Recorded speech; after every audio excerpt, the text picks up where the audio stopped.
তারা ভোটে আসে না, কারণ ভোটারদের তারা ভয় পায়। ভোটারদের ভয় পায় বলে তারা ভোটে আসে না। সজাগ থাকতে হবে।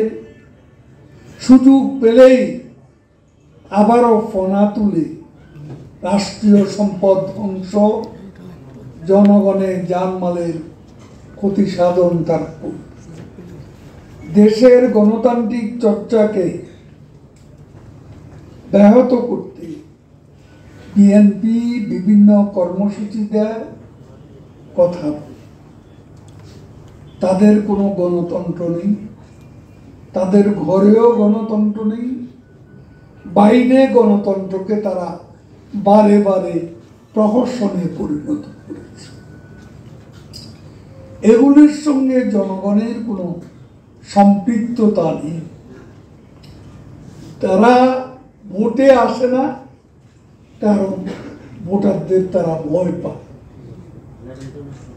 ভোটারদের ভয় পায় বলে তারা ভোটে আসে না। বাংলাদেশের আন্দোলন নেতৃত্ব যদি বাংলাদেশের রাজপথে না থাকে, সেই আন্দোলন কোনোদিনও সফল হয় না। আর যে এই বাংলাদেশে আন্দোলন যদি ব্যর্থ হয়,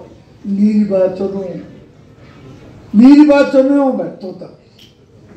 যারা আন্দোলনে পরাজিত তারা নির্বাচনে বিজয়ী হতে পারে।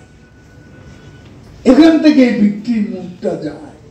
এখন আমরা অতীতে যেটা দেখেছি, সমাবেশ থেকে সহিংসতা, নৈরাজ্য, এটাই বিএনপির রাজনীতি।